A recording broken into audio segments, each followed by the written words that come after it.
avec tous les fermiers avec qui je travaille en direct. Je leur rends visite régulièrement.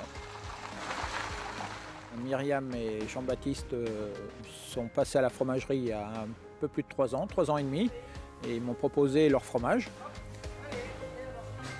C'est vraiment un très très beau fromage de Charolais qui travaille traditionnellement fermier, bien évidemment au lait cru. Et depuis 3 ans, on travaille ensemble. Bonjour Jean-Baptiste, vous allez bien? Ça va et vous? Très bien. Monsieur Besson. Madame est là?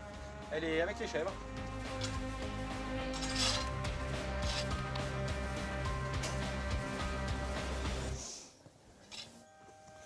Bonjour. Bonjour, Davy, Madame Maison.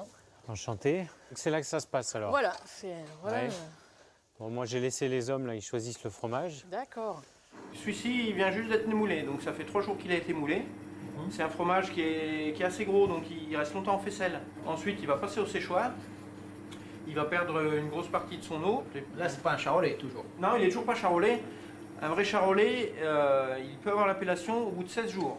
Dans le cahier des charges de l'AOC Charolais, c'est Alpine ou Sanen.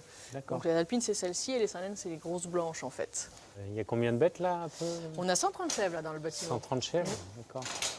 Alors ce charolais, comme il est assez volumineux, l'avantage qu'il a par rapport à un petit chèvre, c'est que son goût est plus tendre, il a un goût de chèvre qui est moins prononcé. Moi, je me posais une question pour quel volume de lait vous mettez à peu près? On met à peu près 2 litres d'œufs pour faire un fromage.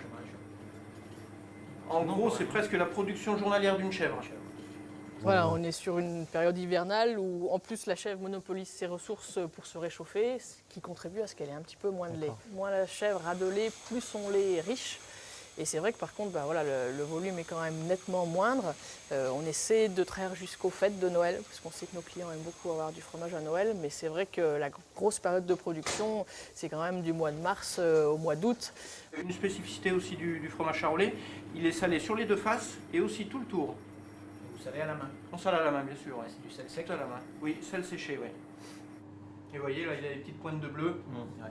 qui est un petit peu la spécificité du Déjà. fromage charolais. Très agréable. On a une coupe très lisse, vous voyez. Ça, c'est du produit fermier, donc le produit peut évoluer suivant la saison, suivant la qualité de l'herbe. On préfère en règle générale avoir du lait fait à partir d'herbes. C'est vrai qu'on peut bénéficier de tous les arômes de ce qu'elles vont trouver au pâturage. D'accord. Même si sur les foins, on varie les foins justement aussi pour retrouver ça. Elles sont pas toutes. Il y a plusieurs bottes de foin, effectivement, parce que chaque foin a son utilité dans l'alimentation. Donc pour être sûr dans le commerce de trouver un vrai fromage charolais, il faut qu'il ait cette étiquette.